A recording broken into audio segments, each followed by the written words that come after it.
Hi, my name is Don Estes. Welcome to the Portico. The Portico is a portal through to the other side in that inner world where intention creates your reality, and an oracle to help guide you around that inner space. The Portico is a tool that allows a person to see and hear what they are thinking and feeling through a new science and technology called psychometrics. It can help you actualize your full potential and influence your environments, both inner and outer. It can help you learn how expressing your intention outwardly makes it real and sets into motion the world that you see in and around yourself. Breathing, speaking, or toning into the Portico reveals who you are on the other side in the quantum world. It allows you to see your true colors and radiance and hear your true inner voice, and gives you the opportunity to affect true and lasting change on yourself at that level of reality where intention originates all things.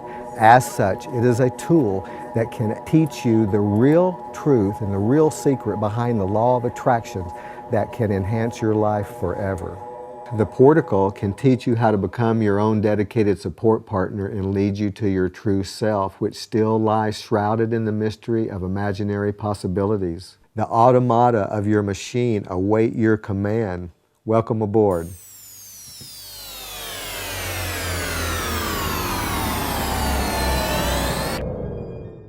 I think that it's time to get going here. Hey everybody, this is John Dupuy, and this is, I think, session 4 in season 1 of Spiritual Tech Talks, brought to you upon the overwhelming demand. When we finished the Spiritual Tech Talks 2.0, we found we had just scraped or just seen the tip of the iceberg of what was going on in the world in spiritual technology. And we have with us today Don Estes, and let me just warn everybody, strap on your spiritual psychic seatbelts and don't take them off until I give you all clear sign, because this is going to be quite a journey. And hi Don, how are you? I'm fantastic. How are you guys doing today? Oh, terrific. I'm really excited about this. We were trying to do it about a week ago, and we were in a place that we thought we had good Wi-Fi, and we didn't, so this is kind of the second shot at this. And today we're going to discuss the Portico. And this is a technological, I don't know, artifact that you've created in your many, many years. And I'm going to read just a little bit of your CV or your bio here shortly, just to give people a context of who you are. And at the end of this, we're going to have our wizard of entrainment, Lee Spusta, talking about his experience of using this technology, and I think you'll find that fascinating too. So when we're done with this conversation, stay tuned. And Pam, where is the bio? Well, if hello. you look up at the tab, the right side tab. The right side tab. Oh yes, indeed. Okay, brilliant. So get ready, folks. Don Estes. Don Estes currently serves as CEO and Director of InnerSense Inc. and Psychometric Science Inc. He is a certified medical technologist, laboratory director, and neuroscientist. He has lectured worldwide on sensory science and vibrational medicine, appearing on CNN, NBC, ABC, Entertainment Tonight, Science Frontiers, The Discovery Channel, and The Next Step, which won an Emmy Award in 1994. His work has been featured in Wired, Computer Design, Los Angeles Magazine, and in national and international media. Estes' book, Harmonic Law, The Science of Vibration, illustrated by a huge wall chart entitled The Absolute Scale of Relative Cosmic Reality, is one of the most complete compendiums of scientific and philosophical knowledge assembled. Estes is the inventor of VibraSound Sensory Resonance technologies used by both professionals and non-professionals for music, sound therapy, relaxation, entertainment, and expanded states of mind. His theories include proprietary knowledge and patents in the field of light, color, sound, music, algorithmic automata. In addition to being a consultant to rejuvenation retreats, day spas, mind spas, medical professionals, and entertainment facilities worldwide, Estes designed, built, and operated 3 award-winning facilities: Inner Space, Mindwave, and the AHA Spa. Since 2001, his company, Intersense, has partnered with Psychometrics in Glastonbury, England. Together, they have pioneered a new science of universal automata, which defines the physical and mental mechanisms behind the manifestations of intention. They've also designed and constructed world-class supercomputer that can render a model of reality in formal mathematical language. Their work is patent pending. Don currently lives the AHA experience on a daily basis with his wife, 2 children in Santa Monica Mountains of Los Angeles. Wow. Awesome, Don. So anything else you want to add to that? Well, yeah, I can say that we actually received our patent in July. So Brilliant. The U.S. patent on this technology, which was something that was important for us just to be able to get some validation from the world class of engineering.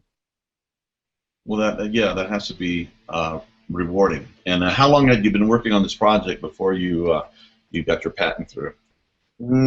I've been working with my my English partner since 1997. So these are sort of all a dream come true for us to finally get through our development cycle. I feel like we've kind of brought everything together now in one big package, and we're ready to really start getting it out there to the world. And now this patent is on the technology that is part of the Portical device or artifact?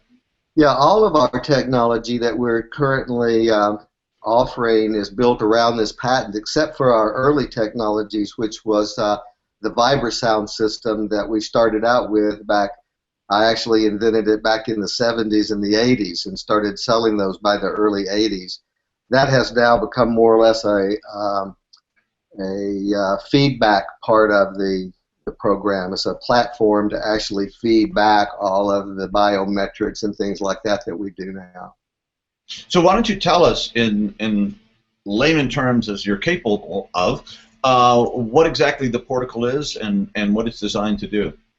Well, let me just step back just for a second and just clarify, because the Portical really is just one little part of our whole system that's basically kind of a transformative system that the Portical is really just the biofeedback, biometric part of it. So I can show you. Let me show you a screenshot. Come on now. I was going to say it looks strangely like me. Yeah, let's see. Well, okay, so here you are, and let's see. All right, so here we are back now. Oh, we go. Yeah, so this is more like a representation of the full system. So there you can see the VibraSound table there in the center that a person would lie down on, and they have a screen up over their face to where if they have their eyes open, they are watching 3D virtual reality, like maybe swimming with dolphins or flying through Mayan pyramids or whatever that might be. If they close their eyes, a very sophisticated light and sound device takes over that plays the frequencies of the music through little light diodes right into their closed eyelids, so that the experience becomes more like an inner journey rather than an external journey. And there are feet transducers, transducers that bring the vibration into not only your body but into your hands and your feet. So it's it's really more of a sensory resonance device. We call them inner space vehicles that basically are based around a concept that I came up with when I was in college. It was a new model of the autonomic nervous system, basically, that expands it. So here you basically see the basis of my theory of sensory resonance, to where you have homeostasis in the middle, but your nervous system can only go one of two directions at any time. It can either go sympathetic, which is the stimulation response, or parasympathetic, which is the so-called relaxation response. But the standard modeling only calls for the relaxation on the parasympathetic end and what they call the fight or flight on the other end. But there's a lot more going on there, and my theory was based around splitting up what happens on both ends, so that no matter which way you go, parasympathetic or sympathetic, the brain actually has to perceive what's going on, and the perception is what really drives what's happening. So if you suddenly go sympathetic and it gets very stimulated, the brain wants to know why that's happening, and if you perceive that as a threat, you go into the so-called fight or flight syndrome, which is full of fear and anxiety and worry and all those things that they talk about. But if you perceive that as a challenge, you go into what I call sympathetic resonance, which is a whole different thing. And this is really where you have experiences of profound exhilaration and bliss and joy and peace and sense of well-being and all those kinds of things that people report when they're in a so-called sports high, or when they're in a spiritual ecstasy or something like that. So science hasn't really defined too much about those kind of experiences. And the same thing on the other end, on the parasympathetic end, if you begin to slow down, if you see that as a threat and you need to just kind of get away and you're tired and you need to relax, you'll go into parasympathetic dissonance and go to sleep. However, if you hold on to that and you don't go to sleep and you go deeper and deeper, you can get into extremely deep relaxation and a meditative state, to where you have you gain wisdom and patience and purpose, and your immune system gets enhanced, and all those things that we know about the relaxation response. So the technology that we've created basically is a sensory resonance technology that attempts to get a person into that particular state. The peak experience, or the completely relaxed, right, meditative state. Right. So now I'm trying to find out how to get back to you now, to my camera. So let's see. Where are you? I'm. Let's see. Pam, are you available for this? Oh, here we go. I got it. Oh, okay, there we go. So is this thing on the market? Can people purchase this? Oh yeah, we sold the first VibraSound in 1984, so we've been on the market for a really long time, and we premiered the Portical and all of our latest technology at the Agape Spiritual Center on December the 21st, 2012, at their Birth 2000 conference there, where they had all of the resonant thought leaders on the planet, with Beckwith and Deepak and all of the big, what I call resonant thought leaders, there together, and they were streaming it out all over the world. So we had the Portical up on the big screen and had all of their faces sort of mixed in with it, so a person could actually see the person speaking, but they could see their energy field behind them, all surrounding them. And I imagine that the more that you work with this and you practice with it, the deeper and the more powerful and the more effective the technology becomes, correct? Absolutely. It's just like any other technology. The more that you practice with it, the more you get into deeper and deeper states with it. Yeah, and of course in kind of integral theory and stuff, we talk about we're not chasing states. We're the Holy Grail is stages. In other words, we want to evolve to the higher stages of our own capacities. So we work with states in order to achieve this. So it's not just hedonistic, having groovy psychedelic type spiritual experiences, but these spirituals actually translate into higher levels of our own growth and wisdom and compassion and understanding. I have found that the greatest service that I can do for a person is to put them in a state of mind to where they have an aha moment or an epiphany, where they just suddenly realize life is bigger than all the mundane stuff that they're normally caught up in. And those kind of experiences seem to do more than anything else in helping a person get into their own transformative journey, which is basically requiring three things. They have to have active pursuit, which is their own part of it. But they also have to gather the right tools. They have to, it's almost like a journey, so you have to have a vehicle, you have to have some fuel, you have to have a map and some directions of where you're going. But then you also need dedicated support. It's almost impossible for a person to really transform themselves by themselves. That's true. Because you would never talk to yourself like you do someone else. When you're trying to explain yourself to someone else, things will come up that would not come up if you were just trying to think about it in your own head. So these experiences are very important to have all three of those things, the pursuit, the right tools, and the dedicated support are all required for transformation. So the pursuit is make sure you're headed in the right direction. And I mean, this is what I want to do, and this is why I want to do it. Yeah, and it's just mostly just getting up and actually going and doing it. Because, I mean, you know, even meditation sometimes I found that people say, oh, it's my time to meditate, but they don't really feel like it, so they'll skip it. But these automata that you mentioned, these are the smallest, most indivisible components of all reality that make up all reality, and they are very machine-like. They're not human-like. They're very machine-like, so they're very mathematical, and they need precision. So the more you can deal with those things on a moment-to-moment basis, and the more periodic that you make it, and doing it at the same time every day or more times every day, they really like that, and they really respond to manifesting what you're trying to intend.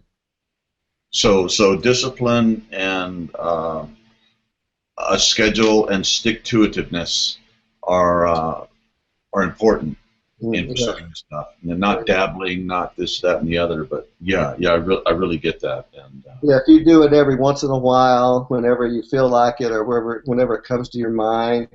That has a little bit of efficacy to it, but when you're dedicated to it and you say, oh, this is what time of day it is that I'm supposed to do this every day, and you begin to get in a habit of doing that at the same time every day, it's a very powerful kind of learning and growing experience. Yeah, I've learned that I get up in the morning and I have to take my dog on a run, or she won't shut up, and I won't get any meditation done. But it takes me out in the wilderness in this beautiful area we live. Then I come back and bam, you know, I get my tea, my coffee, I have my spot, and I do the work before anybody else in the house is up. So that really has been a great, you know, and I found early in the morning is really good for me because I haven't checked all my emails and started in the daily work, and that quiet time, that transformational time, that inner time is such a refuge. And, you know, sometimes really hard, too. You know, that's my meditation today. But that's okay, you know. There's a lot of different definitions of meditation. And for most people, meditation is sort of a tuning out kind of thing, to where they tune out space and they tune out time, and they just kind of get into that nothing place.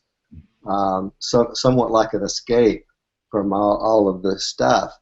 However, there's other forms of that too. I really, when people ask me to define my type of meditation, I would refer to my meditation more as a contemplation. Yeah. And a meditation. Why am I here? What am I doing? What should I be doing? Those kind of questions that I dwell with when I'm doing my meditations, and it seems to be much more life promoting, because I'm learning how to be in a very relaxed state, even with my eyes open, and even when I'm in a heated conversation with someone, I'm finding now that I can be very relaxed and in my space without having to have my emotions jump all over the place and control what I'm saying. Yeah, and you know, I think one of the things I you know, that I share with the people that I'm working with is that one of the biggest obstacles for meditation is I call it the meditation superego. Oh, this is what meditation should be, you know, supposed to be. Oh, you're not there, you suck, whatever. No, it is what it is, you know. And yeah, occasionally I have these, you know, I have these times of great bliss and great love and great joy and peace, and other times I'm called to lean into the pain and the darkness in the world, and not just my own, but all sentient beings, all times, you know. And without an expanded awareness you know, resting in the ground of being or the God consciousness or something, it's way too big an enchilada to take on. Right. It'll make me dust. But yeah, sometimes it's been quite a journey, and I think the more that you do it, after a while, the practice begins to inform you. You know what your practice needs to be. You don't have to get it from a book or from some exterior source. That kind of inner guidance begins to show up. My meditation with this form of contemplation basically takes me right into spirit. So it takes me right into what I consider origin. I really don't even like the word God anymore. It seems like the religionists and the spiritualists, everybody have sort of messed up those words. So I just really use the word origin now, source and origin. Mm-hmm. And I found that origin is the same thing as destiny. So seeking out your own origin basically gives you a big picture of your destiny and where you're really headed, because you're really just headed back towards origin. Yeah. And it all being the same thing, it really makes it powerful to approach it that way. Yeah, and that kind of deeper sense of direction, purpose, and meaning is just an essential to that journey back to origin and for authentic happiness too. Because exactly. If we're just out doing our own thing, you know, for a while that might work, but eventually that becomes very dry and that becomes very disconnected and very painful. I was very surprised, and I sat through about 12 or 13 of the presentations that you guys did during the summit, and I've tried to go back and look at most of the ones that were done already, and I was really surprised that there's basically some very basic questions that were never really asked or discussed. Like, maybe I missed something, but I wasn't really able to find in any of those talks a definition of spiritual technology. Did anybody ever lay down a definition of it? What is it? Yeah, well, it's you know, it's tied to the question, what is spirituality? And right. Then the next question, what is spiritual technology? So it's a great question. We can look at that right now if you want. Yeah, I think you know, before we can go much further, we kind of have to get a handle on that. You can't really define what a technology is without defining what a spiritual experience is, and you can't really do that until you define what spirit is. And there's so many different definitions of spirit. But I think maybe for our talks here, should just keep it simple and just say that spirit is, our spiritual experience is one that brings about a sense of unity and connection to everything that is. Yeah. And some people are going to see that unity as a individual God, or they're going to see it as all of us connected together, but they're all sort of connected in there. So I think that that's a really good kind of place to start with defining spirit. But I found that really, if you really want to define it specifically, you kind of have to tie it in with transformation. And because we start out kind of at the opposite end of spirit, down at the material end. And to get to spirit, we have to kind of transform ourselves through different stages to get there. And transformation is a really wide range of things that ranges all the way from something as simple as maybe just shifting your state of mind, like you're in a bad mood and you want to shift out of it into another state of mind.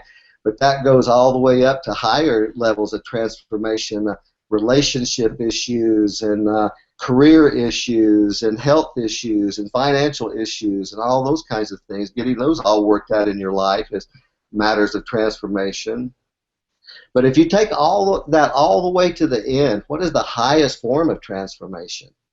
The Greeks basically saw that and called it alasso, which is a word that is a special meaning for transformation, because it's the kind of transformation that means transforming from a material evolutionary creature into a spiritual existential essence. something that normally doesn't happen until you die and you go to the other side.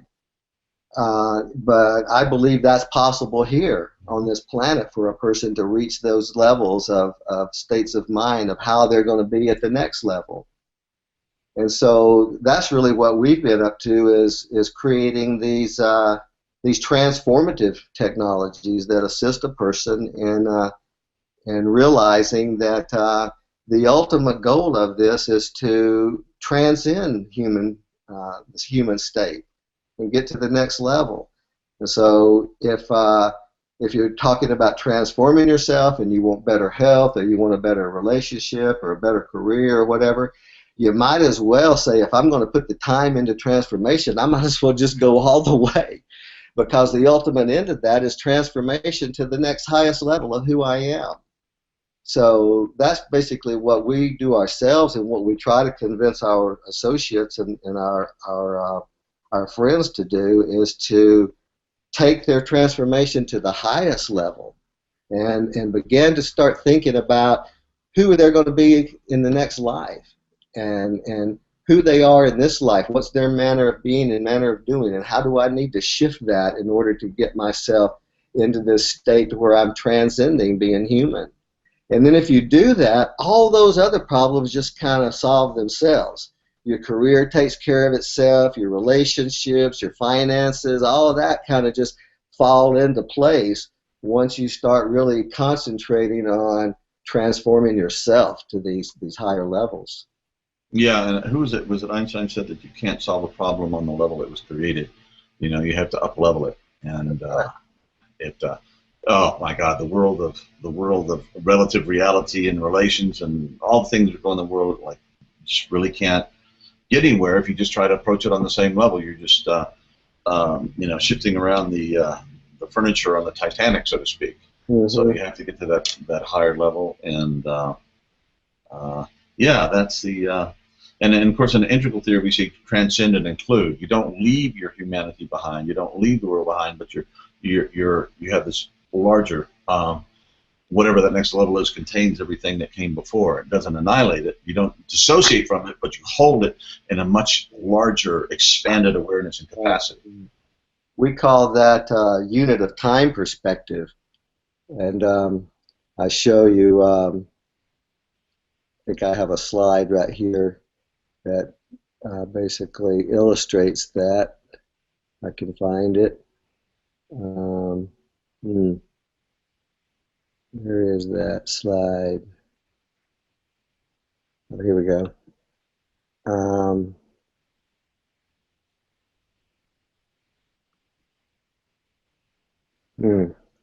Okay, where did you go? I'm looking for you again.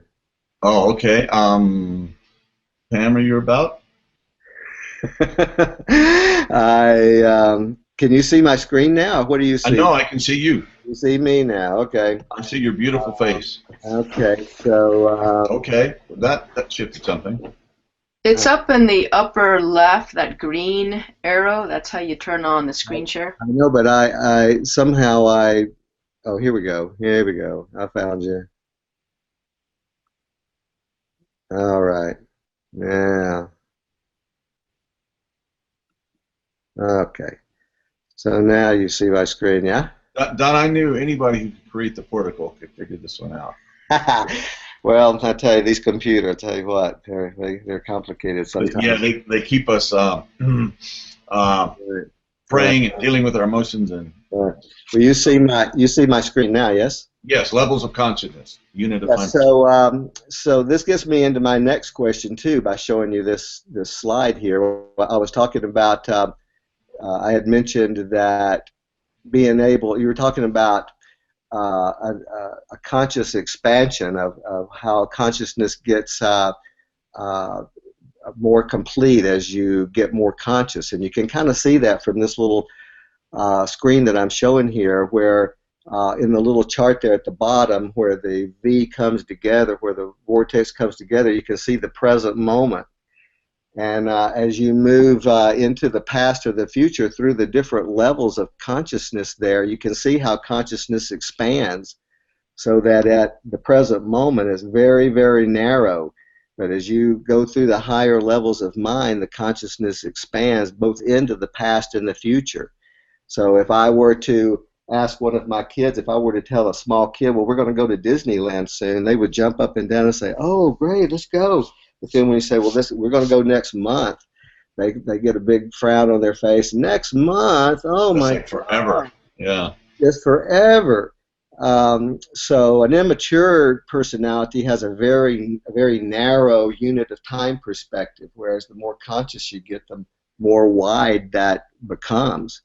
And you can see from this chart that consciousness goes through a lot of different states. There's a subconscious on the very bottom that the conscious mind kind of accesses that through all of the negative emotions of fear and hate and suspicion and stress and disease and all those kind of things. But as it reaches up into higher states, it finally goes through all the positive emotions of faith and love and trust and peace and wellness to get to spirit. So if you're going to hypothesize the existence of a subconscious, then you have to be balanced, you have to hypothesize the existence of a superconscious. And both superconscious and subconscious are unconscious. They lie outside of the conscious realm. But you can see over there on the left side of this chart to where the consciousness actually goes through 7 states. And different authors and everything have different words for those different 7 levels of mind. But these that I'm showing there basically just came out of the Bible. And if you go back through Psalms and some of the earlier books of the Bible, you can find these listed in there. And these are basically just levels of mind that starts out with intuition and then goes to intuition is something that like a fly would have, or some very unconscious level of mind. But as mind grows, it begins to understand things, and then it has courage to move forward, and knowledge and counsel. Pretty much what splits the animal world for the human world is right there at the fifth mind level of counsel. The counsel allows for the herd instinct and for animals to join together and whatnot, but it's very hard for animals to get to those higher levels of worship and wisdom. But once you pass on beyond that, you're into the superconscious, which is that part of God that's inside of us that's always trying to help us move forward in all this. So, yeah. I think that's a very important point. That it's not like we have to create this stuff. It's already there. This evolutionary urge to expand, to grow, to move to our highest, deepest, highest self is just there. We just kind of have to get out of the way and set up the right conditions so this thing can grow. And, right. So that's kind of nice. Another one of my big questions about all of this would be that there's a huge difference between what I would call a consciousness technology and a spiritual technology. Okay. And most of what I've seen on these talks and whatnot have been more about what I would call a consciousness technology. But there's a huge difference, because consciousness kind of implies awareness, that a person becomes more aware of what's going on around them and they become smarter and more conscious. But I would go as far as to say that the power structure that's sort of running the world right now, that may be not so spiritual minded, probably have a lot of consciousness. So I just wanted to kind of just point that out. So how would you differentiate a spirituality from consciousness? Well, again, consciousness kind of implies just a level of awareness, that you become more aware of what's going on around you, whereas spirituality has to somehow include these ideas that we've been talking about transformation to higher levels and transcending the human condition and all that sort of thing. So I think they may be sort of the same thing, and you can see on this chart that I've sort of got it laid out like that, to where you have subconscious mind and then conscious mind and then superconscious mind and then spirit beyond that. So I think you have to become conscious first, but then the possession of a higher consciousness doesn't necessarily guarantee a higher spirituality. And I think we're living proof of that as a race and as human beings, that we have this extreme high technology now that has been brought about by becoming more aware of things, but we don't necessarily have a higher spirituality yet. So consciousness implies this awareness and dominance, whereas spirituality kind of implies unity with diversity and connection to everything. And spirituality relates to the transcendence of the human condition, which basically lies at the top of the applications or the levels of transformation. You know, and Don, getting back to the portico. Now, one of the very interesting things, and I experienced this. You sent us a program or something. Pam set it up, and it takes one's own voice, and you have a person express their own purpose, and you know, their highest purpose, or I'm not sure how you exactly frame that, but then you condense that, and it comes back to you in this very powerful audio form. Can you say a little bit about that? Yeah, so this screen that you're seeing now kind of shows the flow of the portico. And basically you can see, starting down in the left-hand corner there, someone speaking an expression. We've done years of research into human biometrics. We've made very sophisticated brainwave mapping devices and neuro mapping devices, and even more sophisticated heart rate variability monitors. But over the years, we've come to learn, and we've convinced ourselves and most others that will listen to us for any length of time about it, that you can get better information about who a person is and what they want from their voice than you can from their brain or their heart. Their brain kind of shows how they're thinking about it, and their heart shows how they're feeling about it, but the voice shows immediately all of those things. And you can hardly change even your state of mind without it showing up in your voice. And if you think about it, it makes a lot of sense, because the voice is the mechanism that the universe gave us to say who we are and what we want. So you can see from this chart that a person speaks out an expression. It can be breathing, it can be speaking, it can be singing or chanting or toning or just even making sounds.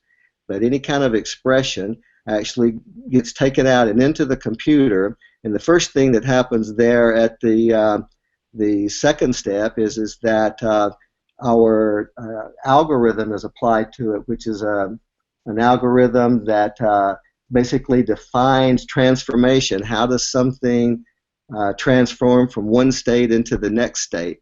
And the first thing that happens is what we call a portico is made there at step 3, to where each one of those little pixels that you see in that image is one of the frequencies in the person's voice, and its location on there comes from its real and imaginary components. So if the horizontal plane is the real cosine plane, and the vertical plane is the imaginary sine wave plane, we're just plotting all the sine waves and the cosine waves onto that image. And and I'm looking at that image where it's 3. It has the arrow pointing at it on the left-hand side, and that image keeps changing as I look at it. Also doing some very interesting things. Yeah, so that image we know is a time domain image of the person's expression. And really what we want to see is we want to see a spectral domain image. We want to see what does that look like on the other side beyond the quantum veil. And there have been a number of people that have worked on this. We're not the only people, but one of the more important ones is Bill Tiller. You probably interviewed Bill, yeah? Yeah, Pam, did I interview Bill? And I think if you haven't, you need to. He's Not yet. A very fascinating guy, but in one of his books, Science of Human Transformation, it basically shows you how you can take a look at something on the other side in the reciprocal spectral domain by taking its time domain image and making a diffraction out of it. So if you can imagine that little image there at number 3, turned into a diffraction grating, almost like a filter. And then we're going to take a pure white light and shine it through the filter. As you can see in the middle of the diagram there, you see a pure white light being shined through that image. And instead of having a screen on the other side, the image is too dense. If it only had 1 or 2 holes in it, it would make an entire mandala pattern behind it if a screen was behind it.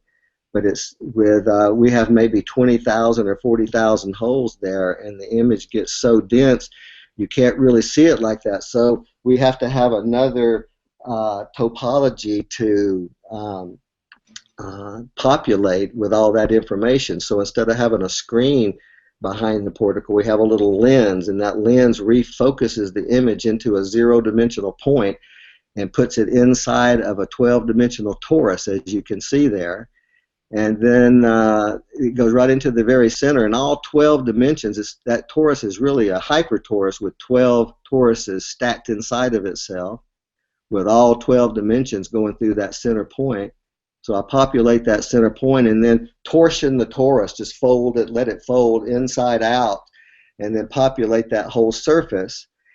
And then you're seeing, at that point, you're basically just seeing the outside surface of a 12-dimensional torus. But then there's another algorithm that unfolds that into a 2-dimensional image that you see behind it there, and then that's the one that a person would watch. And at the same time, we're doing the same thing with the sound. We're taking the sound in, separating it into these real and imaginary or sine and cosine components, and putting one to one ear and the other to the other ear, and forcing the brain into resolving the difference. It's very similar to what some of your people have talked about, the binaural beats and the entrainment and whatnot, but it's significantly different from that, because in binaural entrainment you have different frequencies in each ear. You might have 100 in one and 107 in the other, with the difference being 7 hertz, and you entrain to the 7 hertz. But in our case, we may have 40,000 frequencies out of the person's voice in each ear, so they have the same frequencies in each ear, but they're out of phase with each other. One's carrying the real phase and the other's carrying the imaginary phase. And since I haven't really defined what that is, let me just spend just a second to do that. These real and imaginary components basically come from an equation. If you see at the bottom of this image here, you see the equation that defines the complex frequency. And it says that a complex frequency, or like a sound wave, for example, equals the real times the cosine times the frequency, plus the imaginary times the sine wave times the frequency.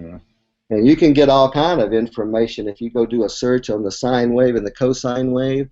And they even tried to teach us about that in high school in trig, but they did a pretty bad job of it, because they never even taught us what it had to do with waves. But if you go and you do a research on those real and imaginary components, you run into a brick wall, because no one's really, or not many people have ever really thought about it. What are those things? So you have the cosine wave and the sine wave, and then the discrepancy, or where those two waves meet, that is where what happens? Well, the complex wave is either filled with cosine waves or sine waves, or some combination of sine wave and cosine wave. And these real and imaginary components are multipliers of the sine wave and the cosine wave. They determine how much sine and how much cosine wave is going to be there in the wave. But for some reason, the establishment hasn't really gotten their minds wrapped around that correctly yet, because they basically see them as the same thing. If you look at this on an oscilloscope, the sine wave and the cosine wave look exactly the same. And so they assume that they're the same, and which is very interesting to us, because we've always asked, if they're the same, why do they have different names? But let me see if I can find an image here of what those look like. No,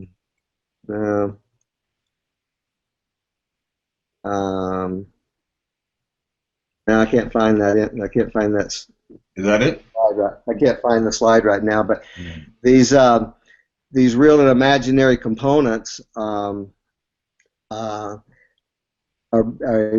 one really has identified where they come from or how they originate or anything like that. So this is what we've been working on for all these years, and this is what our patent deals with. Our patent is called separation of real and imaginary in the temporal domain, and or separation of real and imaginary and their reintegration in the temporal domain.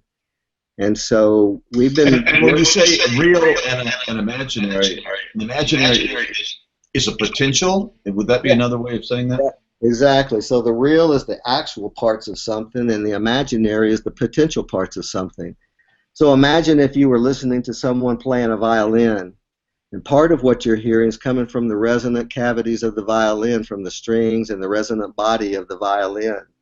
And it's always going to sound like that particular instrument, no matter who plays it.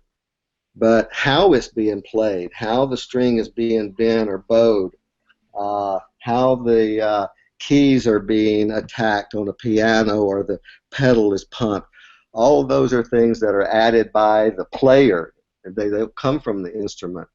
So this basically defines a signal of what part is coming from the instrument and what part is coming from the player of the instrument. And when you hear me talk right now, the same thing is happening. Part of what you're hearing is coming from my body, from my resonant cavities and my vocal cords. And it pretty much always sounds like me, no matter what I'm saying or who I'm talking to.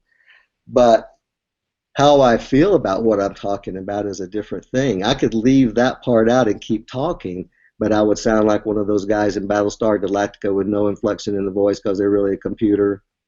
Or I can make my voice really passionate, but that's really coming from how I'm thinking and feeling about what I'm talking about rather than from my body. And we're pretty convinced from all of this research that we've done on it that all human suffering stems from the difference between those two. All human suffering stems from the difference between who a person says they are and who they really are. And if you really get to thinking about it, it almost kind of looks like it's a balance between let's see if I can find I think I have here we go. I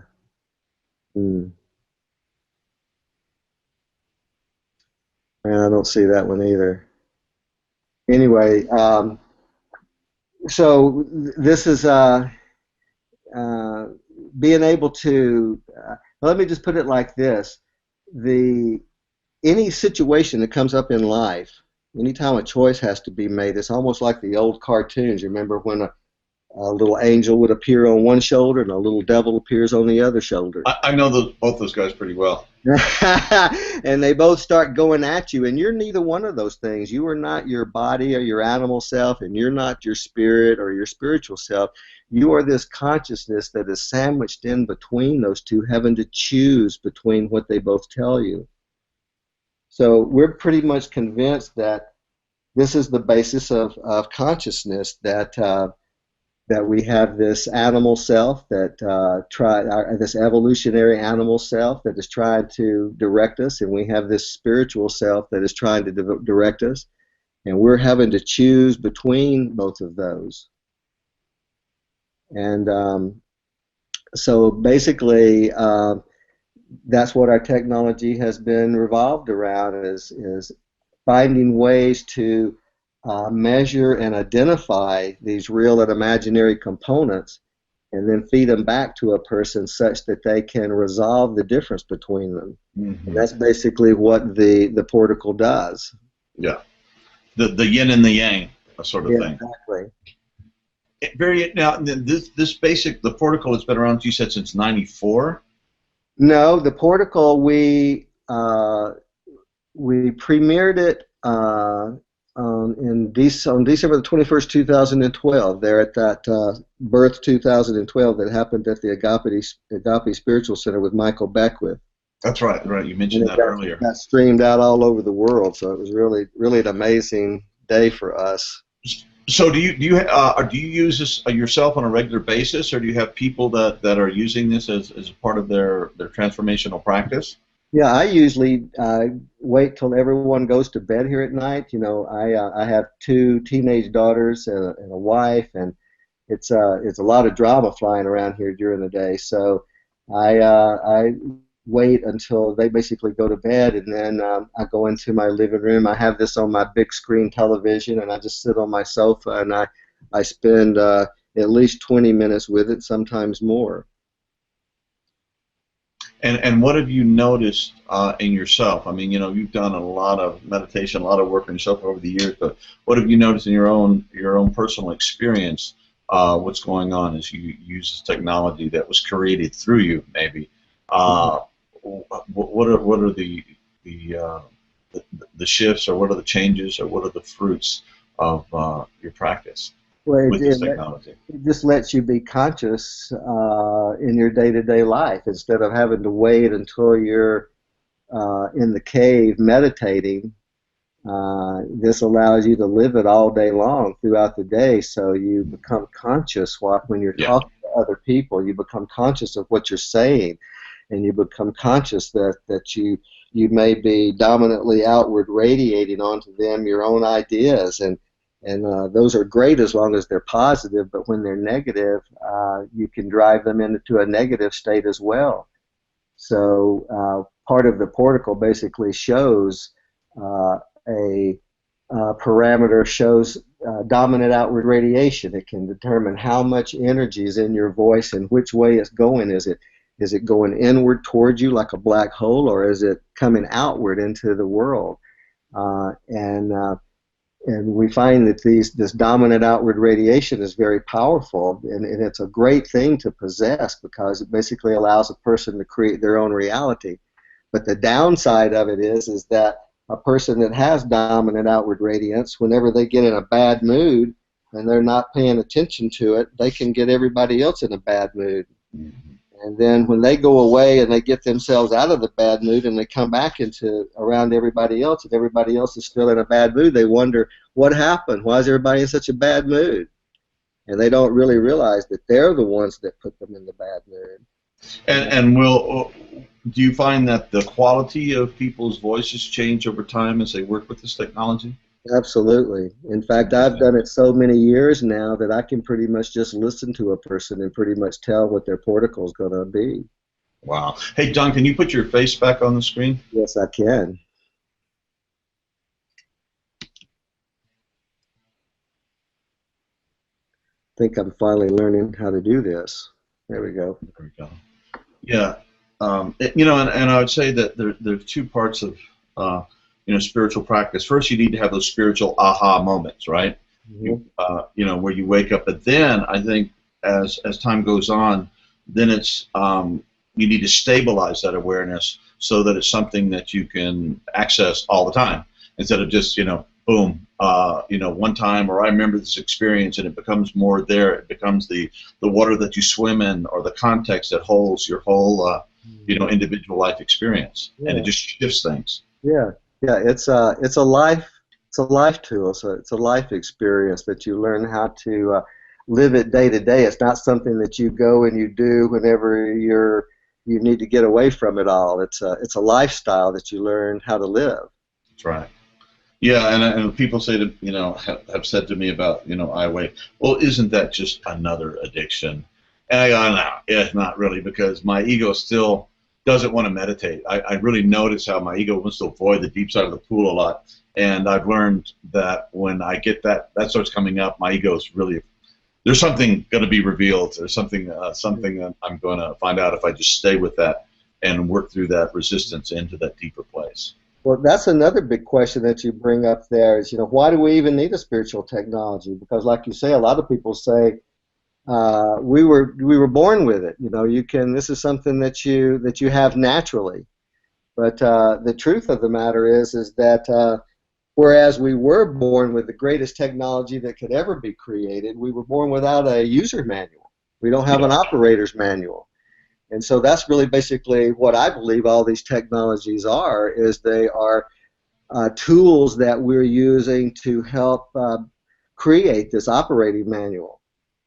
And Oh, that's interesting. Otherwise, transformation is a very long, drawn-out thing. It used to be that it took somebody 40 years of meditation to really get anywhere with it. But with these technologies, they can speed that process up. The modern world is moving way too fast for somebody to have 40 years to dedicate to it. And a while back, there was an article written or a book written about would the Buddha wear a Walkman? And I believe he would, because I believe that every generation uses whatever technology that they have to further themselves. Yeah, he wasn't. I mean, the Buddha was trying to alleviate suffering and wake us up, and so I'm sure he would compassionately agree that any tools that we knew to get us there more quickly. And one of my contentions is, in the past, there'd be a few people that would wake up every generation, and we'd all kind of hang on their coattails and sit in their radiance and all that stuff. And I think, hey, at least somebody woke up. But now there's more of us. There's more challenging times. We've reached a point where there's so much going on that we cannot afford just to have a few people. And these tools are allowing more of us to wake up in a deeper, more integral, holistic way than ever before. And that's a really bloody good thing. Yeah, a mass awakening is what we're going to have to change things. And it democratizes this awakening process. Everybody gets to participate. And once Ken Wilber, somebody said, "Well, isn't all this stuff elitist?" And he says, "Yeah, it is, but it's an elitism to which everyone is invited." And I really love that. Yeah, it's elite. The elite version of yourself is very elitist, but you are so invited to use these tools, and not only the tools, but the discipline, the purpose, the meaning. And as we continue to practice and work on this and go on this journey, that our motivations begin to be refined. We become more selfless, and we become more noble in our intent, and that's part of this journey also. Right. So, hey Don, we're just about there, and then we're going to have Lee Spruce to come on and talk about his experience, and I just have great admiration for Lee and his work, and I'm sure you felt he's a pretty special human being, and a lovely, good man, and very gifted. I had a lot of fun with him here. Yeah, I have fun with him too. So is there anything you'd like to say, just in kind of summarizing and wrapping this all up?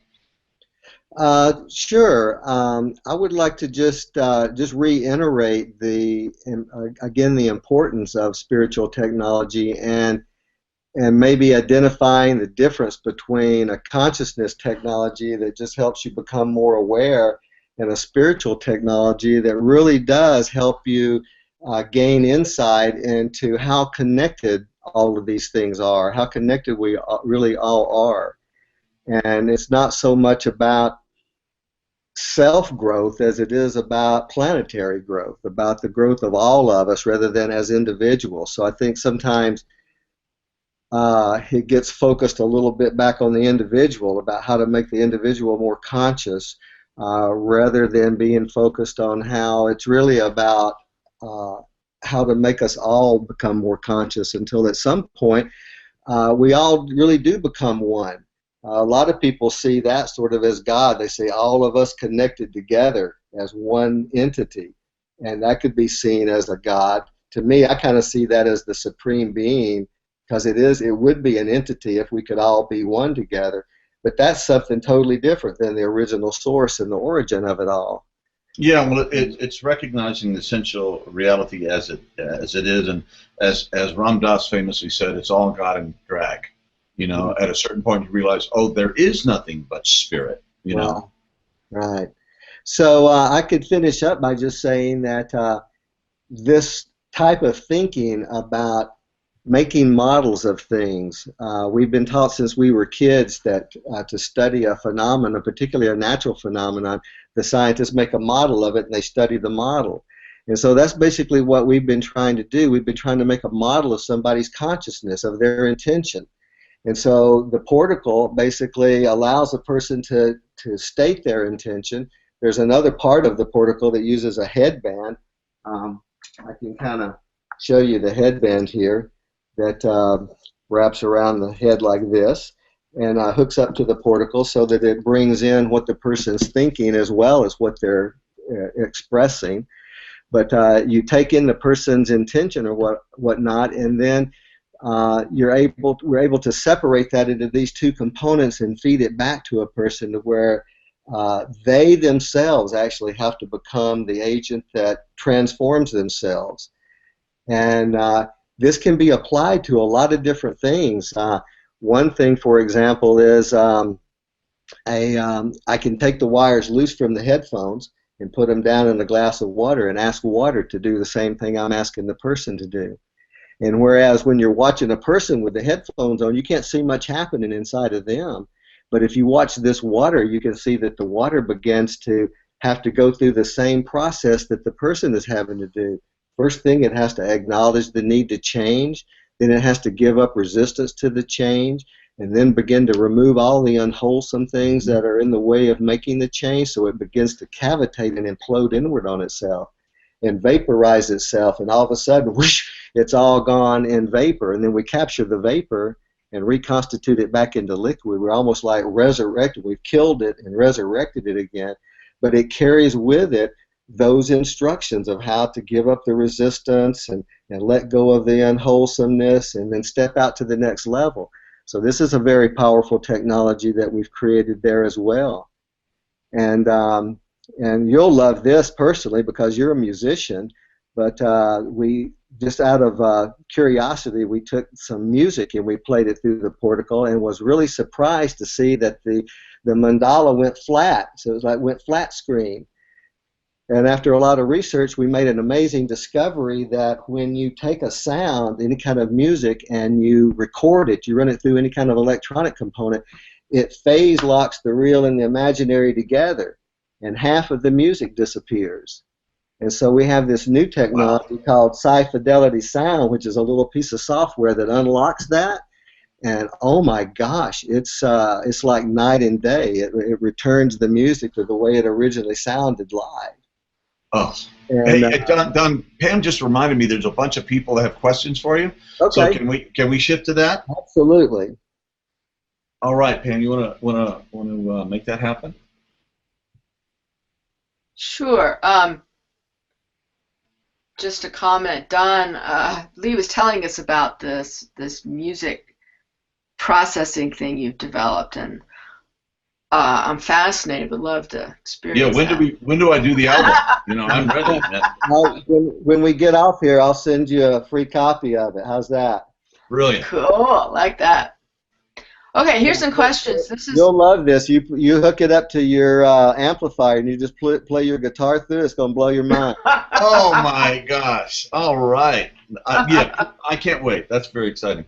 Go ahead, Pam. Okay, so this is from John. How does your technology, another John, how does your technology compare with Life Vessel? Okay, the Life Vessel is basically came around a number of years back. From what I can tell, I've been over to Colorado and tried it and seen it and everything, and from what I can see, that it's sort of an attempt to be like a VibraSound system, but they basically just have a single light there that changes colors. And to be honest with you, I'm not really sure of how or why it works. I've had a lot of people tell me that asked me if I knew about it and told me that they experienced it and really liked it.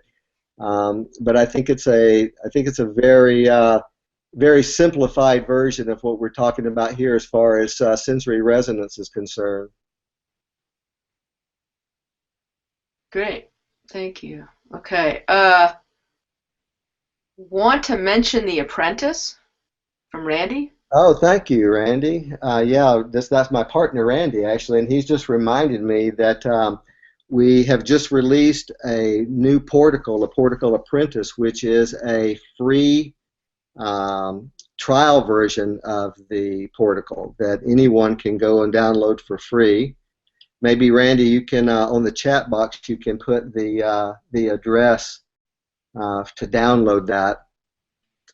And And it basically gives you the entire program, but just the user interface. It doesn't allow you to blow any of the images up so that you can really study them in detail, but you can actually see and hear all the functions of the system working. And it works really great as a screensaver, just to leave on your screen all the time. And you can experience the power of this technology. And you can, yes.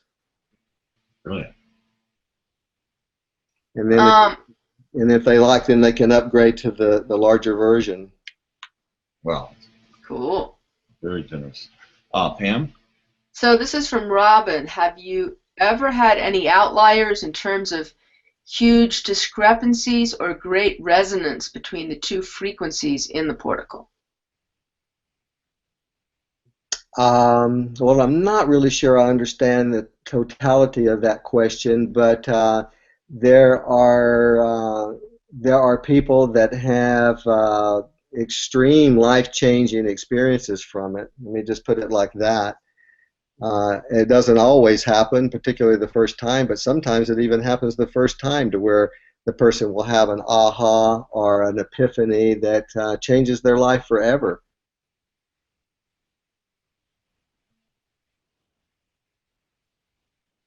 Cool. Okay. So these are a couple of questions that I had. One was, why do you think it's the voice that is most essential? Well, again, I said earlier, if you think about it, that's the mechanism that the universe gave us to say who we are and what we want. You don't really use your brain or your heart to do that. I guess they play into it at some point, but you don't really utilize those to actually make the presentation of it. You use the voice to do that. So it makes sense to me that if you're going to look for information about who a person is and what they want, that's the place to look for it, because that's the mechanism we were given to say who we are and what we want. Hey, what if you took, people that had amazing voices that have passed on, say Winston Churchill or John Lennon or something like that, and you put that through the portico? What do you think is going to happen? Have you tried that? Well, I haven't really tried that, because you lose, when you do it from a recording like that, you lose a lot of the real component. Mm-hmm. A lot of it just becomes the potential component, and you lose a lot of the real component when you record, when you check a recording like that.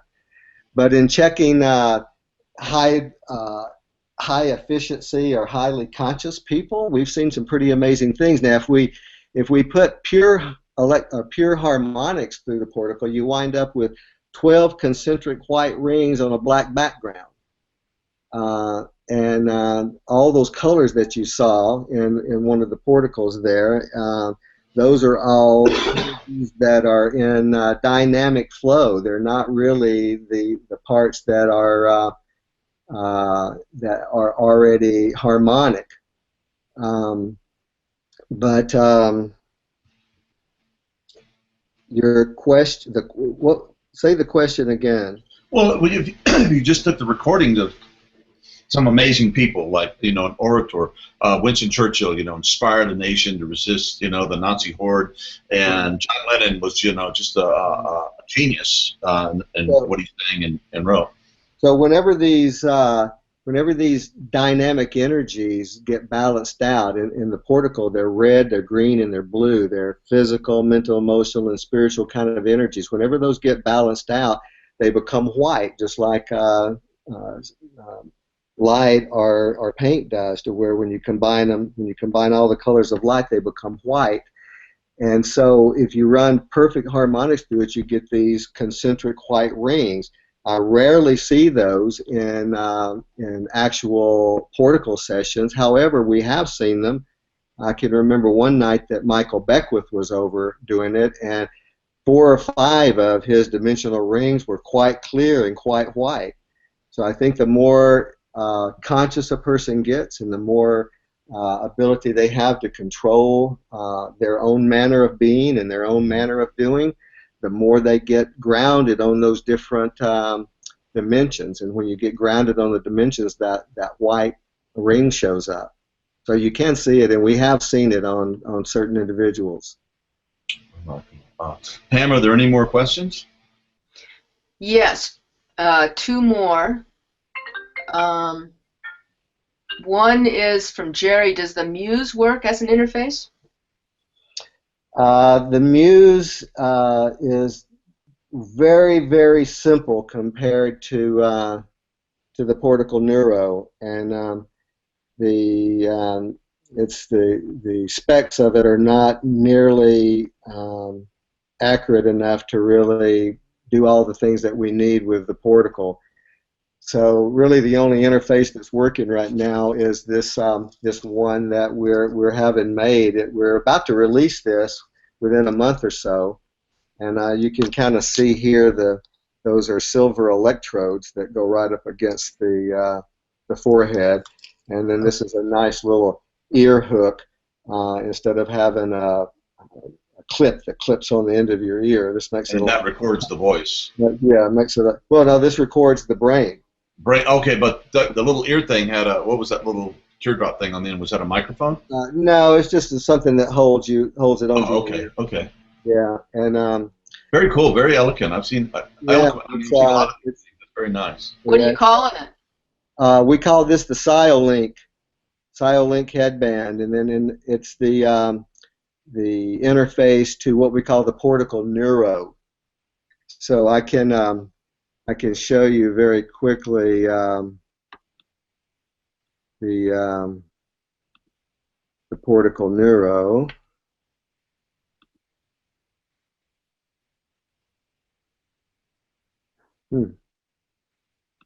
So you see my screen now? Yep. Great. So let's see. Here we go. So this is the interface, the user interface for the Portical and the Portical Neuro. And you can see up at the top, the top left-hand corner is where it all starts with the Portical. And as you move to the right, the next little image there is what we call the accumulator. That lets us accumulate over a period of time something that a person is talking about. So you can hit start, and then you can start speaking for a minute or so about a particular thing, and then hit the F button, which freezes it. Takes everything that the accumulator's been accumulating and freezes it. And then those three images to the right are the matrices after it's been run through the torus and unfolded and whatnot, run through the light diffraction, and then the torus, and then the unfolding of the torus. And you can see there are three matrices there, the real, the complex, and the imaginary. And below that you can see black and white versions of the same thing. It's basically exactly the same thing with all the colors taken out so that you can see the black and white. Those white areas are everywhere that you've already, or that the person's already harmonized, and that doesn't really need any further harmony. So you can look at what needs to be changed, or you can look at what's already perfect.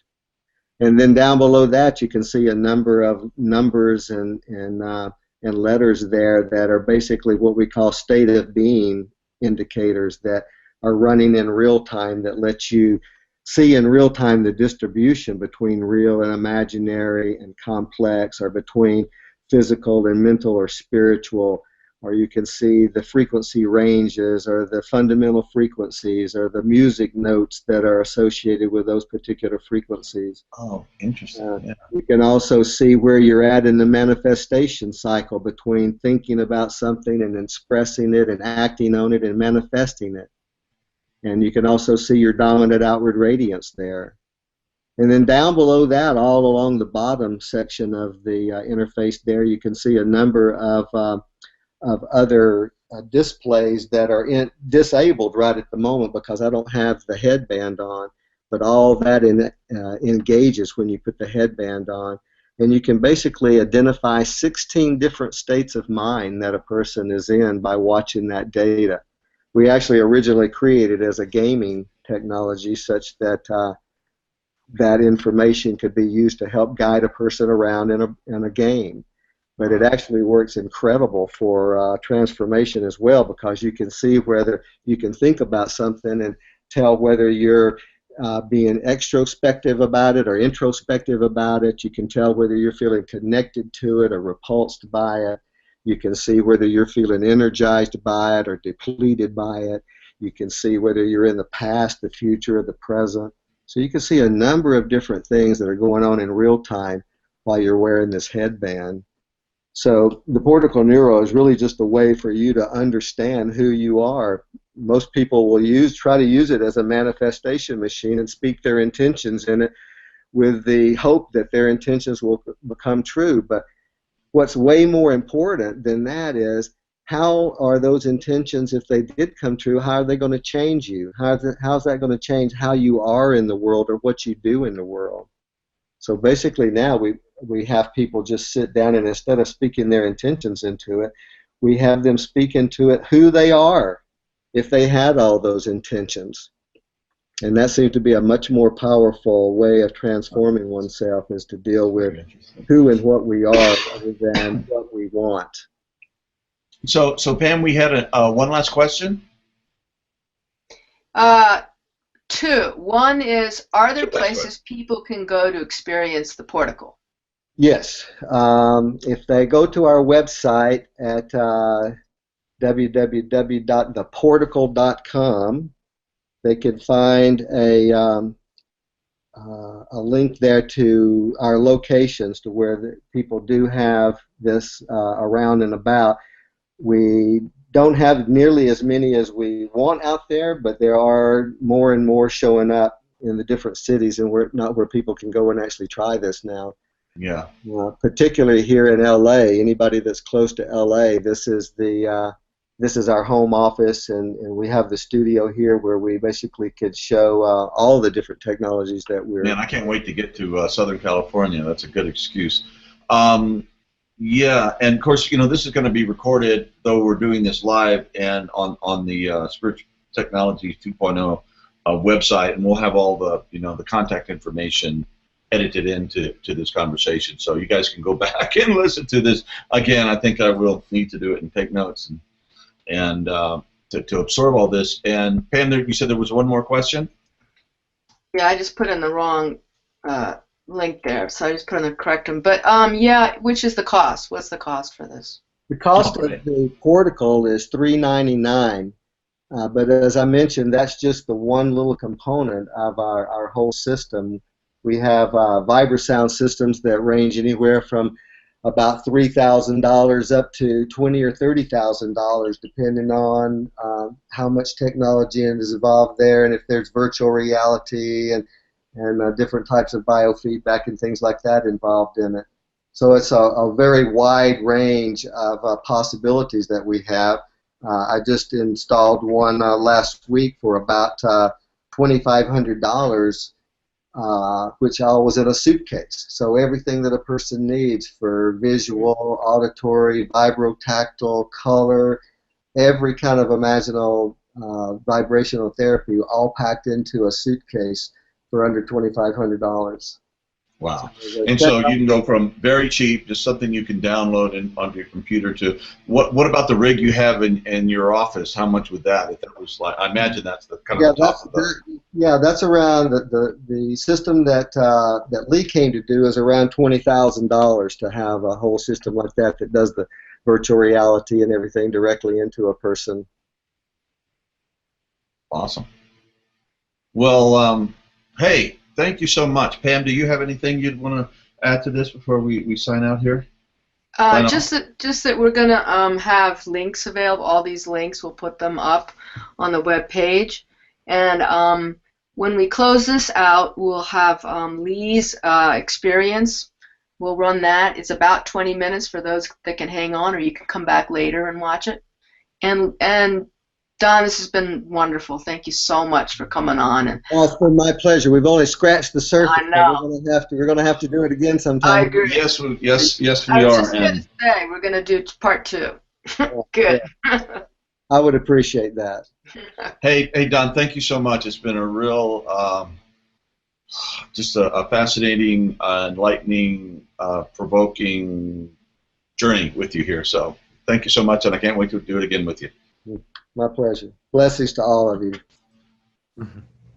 Well, good day, good evening, good morning, good night, wherever you are on the planet. This is John Dupuy, and I have with us Lee Spusta, and a very interesting part of our ongoing series, Spirit Tech Talks, and the first season. And let me give a little bit. Lee. Lee is one of the main creators of our entrainment tracks for iAwake Technologies at this point, and he does some spectacular work. Lee, you have such a beautiful blend: aesthetic, music, art, and cutting-edge science.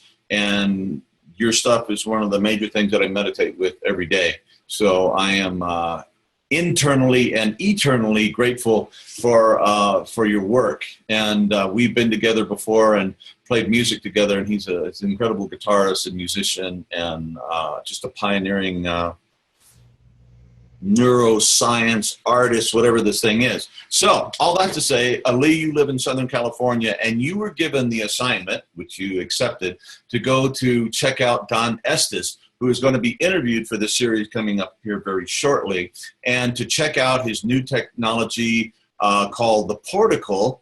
And because you are a technologist yourself, among other things, you just have a very informed perspective on this. And so I'm just turning it over for you, and what happened and what was your experience? All right. Well, first, thanks for all the kind words leading up to this. Yeah, I went over to Don's. He's in Santa Monica, kind of near the coast. It's a nice spot. So I showed up there, and he was, very inviting, had me come right on in. And, we sat down and talked for about 40 minutes before did much of anything else. And during that time, I realized how much him and I had in common. Of course, he got into stuff, long before I did. His VibraSound company was started in '84. But it was, for him, he started off in the 60s, and then throughout the 70s, he really started to ramp up on all this stuff. So he's kind of ahead of the game in terms of when I'm going to talk to the guy. And so it was great. It was really cool to be able to connect with him and realize that on the level of vibroacoustics, he's really been pushing that domain for years, and so I did get a chance to check all that kind of stuff out. But what was interesting is where he sees the connection between what we're using in terms of sound as a delivery system and the spiritual experience or expanded consciousness experience that people can have. And so that seems to be kind of where he spends his time and focus and trying to figure out how to fine tune or create other tools or avenues for that type of experience for people. And in that regard, I really was able to resonate and enjoy that discussion with him.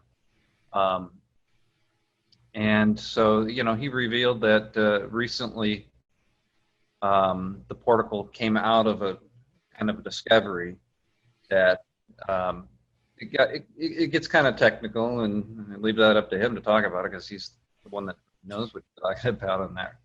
But how sound waves are, when they're examined, they're comprised of both a sine wave and a cosine, or a sine and a cosine element, So you have something like this, where usually one or the other is what gets looked at in an audio track or on a medical scope or something like that. And so he's coming up with different technology based on including the information from both.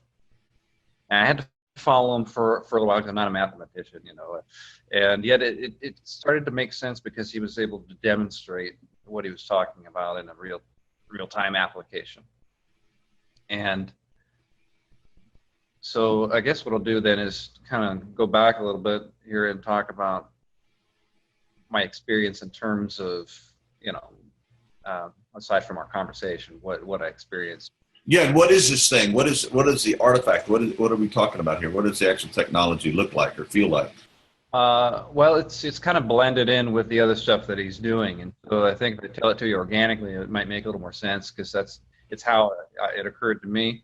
And my one, I don't know if the word is regret, but I wish I had more time.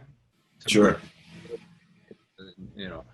But nonetheless, after our discussion, we went into another room where it's fantastic. He's got this thing set up with all the right lighting. There's a vibroacoustic bed that you lay on that's got a mattress it's a liquid crystal mattress with other elements in there to really let the vibrations move properly. It's got other transducers that you can put your hands on, and it's a nice setup, you know. Wow. And then put the headphones on, and then the light glasses, you know, so that was cool. I usually don't opt personally to do the whole light glasses visual thing, but in this case, it was synergistic the way he had everything going, and so, you know, he was just a real good guide into getting me into the space, and after that, he just let me really just take it and experience it. And it's sensory overload, and at the same time very relaxing. It's, you know, those things kind of go hand in hand. It's kind of allowed my mental space to kind of just really open up, because I think, you know, that I have a sound table, you know, of my own that I had built, and so I have that reference to be able to compare. And so it was definitely pretty cool. You know, the vibroacoustic element was really impactful, and yet totally comfortable, you know. So I'm going through this experience. The lights, I notice, are in sync with the music and everything, and that was cool. And then towards the end of that experience, you know, he asked me to take off the glasses. And what was funny was I thought I was then looking at something projected against the wall, but my depth perception, because he's got, you know, the lighting is dim or whatever, I thought it was a screen sitting right in front of me, about a foot away from my face. And so that was kind of cool. And so that's when he decided, okay, I'm going to let you experience the work. At that point, I was just checking out, you know, it's a vibroacoustic bed and music and the light. And so in essence, what it is, and, you know, he explained some of it, but I'll leave that to him. But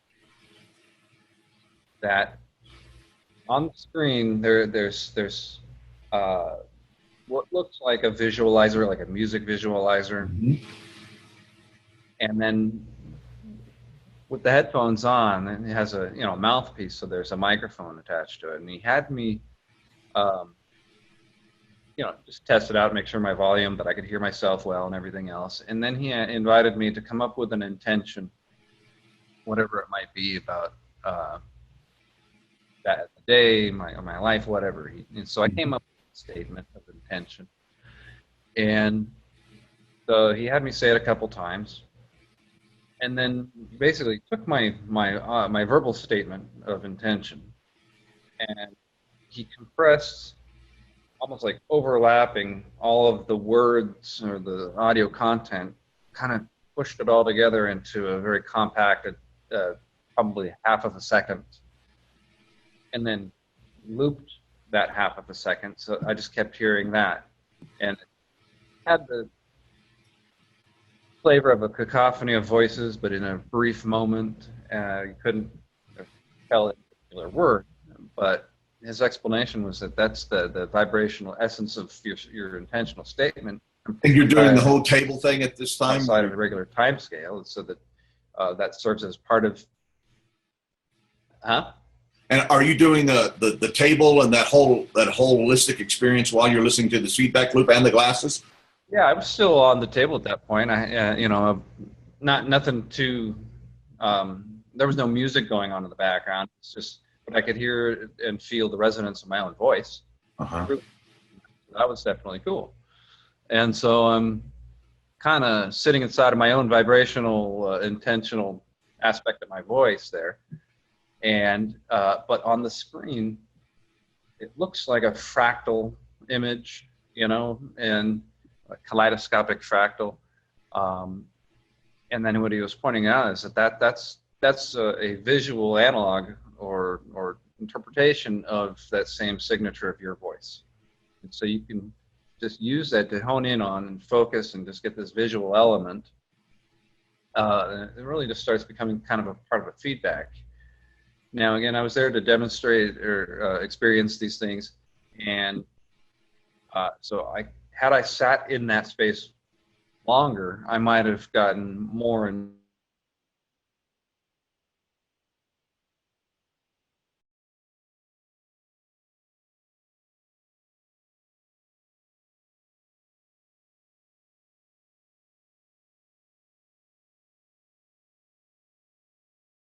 but I got a sense of it. You froze over here. So you said the last thing I heard you said is that if you would have stayed in that state longer, and then I couldn't. You froze after that. I got you. Yeah, had I stayed in that state with the portico longer, I would have probably benefited even more. But I could tell that it does help hone in your attention, get rid of the distractions. And it does get kind of metaphysical in terms of talking about, the vibrational sum total of your voice, and whether it's, helping you to generate your intention.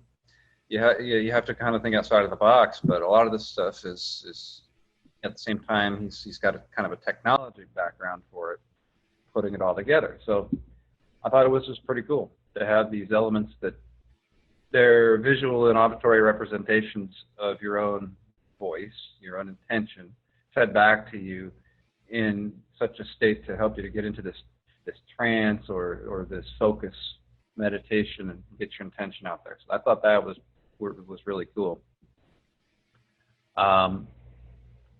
So what was also very interesting, and it's based on the same kind of technology breakthrough that it was talking to me about, that the portico came out of, is he had me go back into the other room, or where we had first been talking, and he's got a couple of vibroacoustic recliners in there, and he had me sit in the latest one, and so I was like, all right, let me sit in the Ferrari and check this out. And he played, he had solar infusion ready to go. Nice.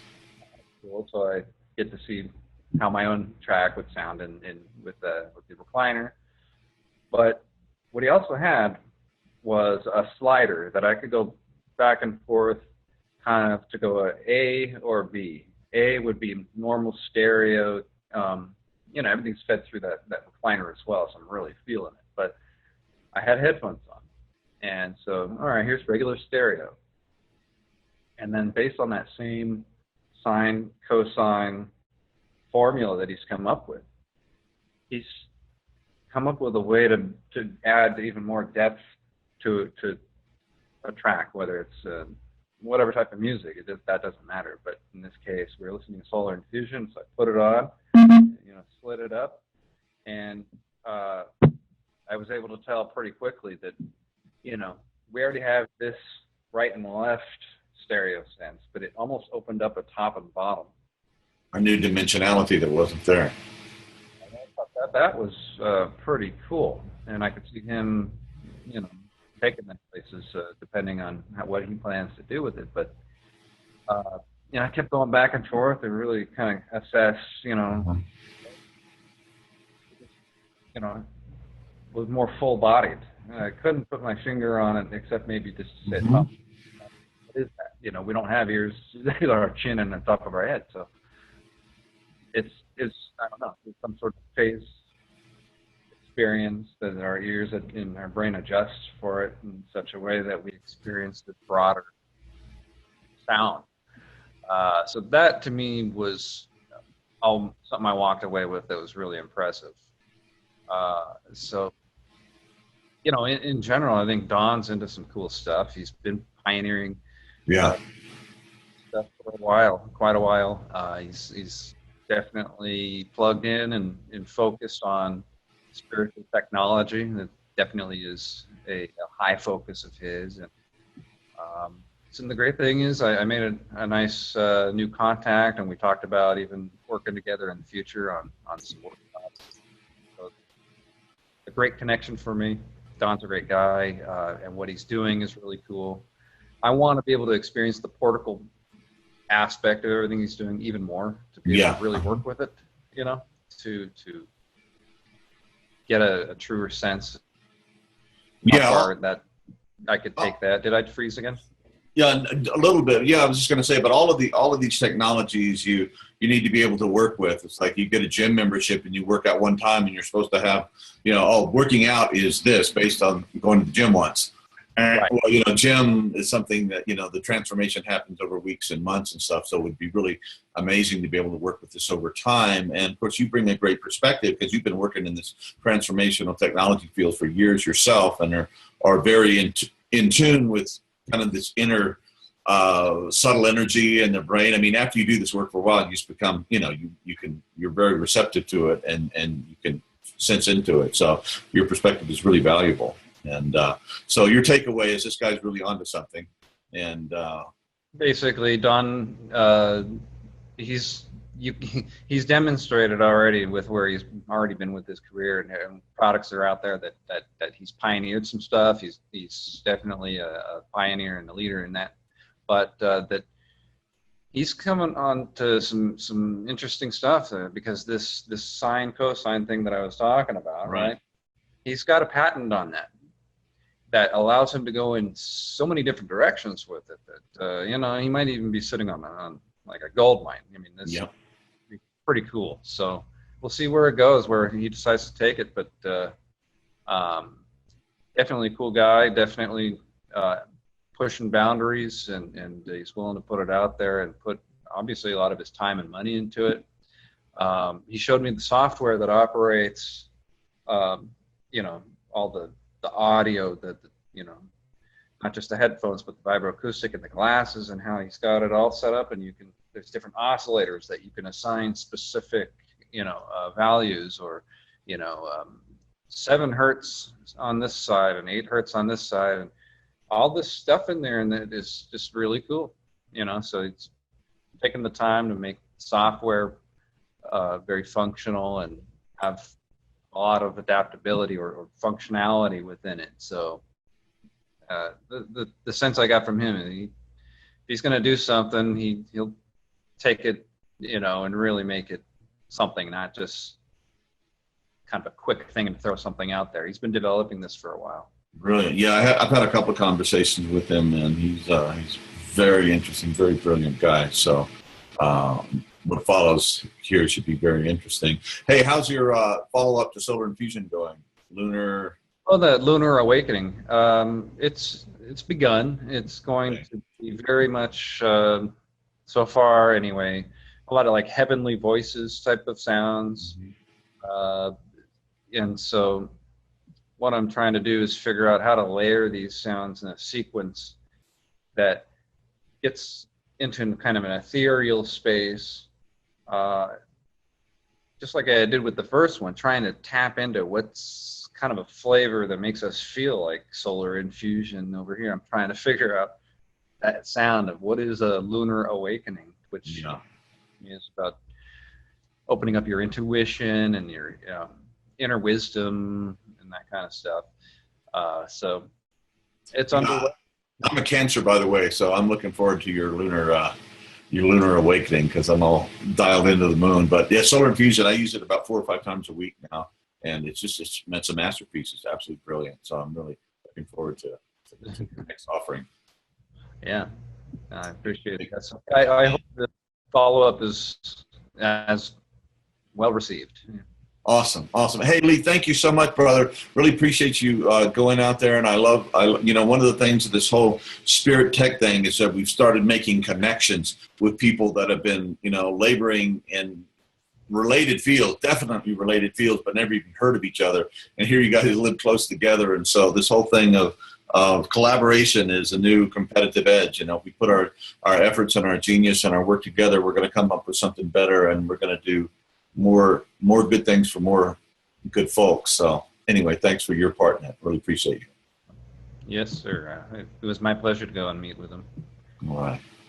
Awesome. Hey, thank you, Lee. God bless.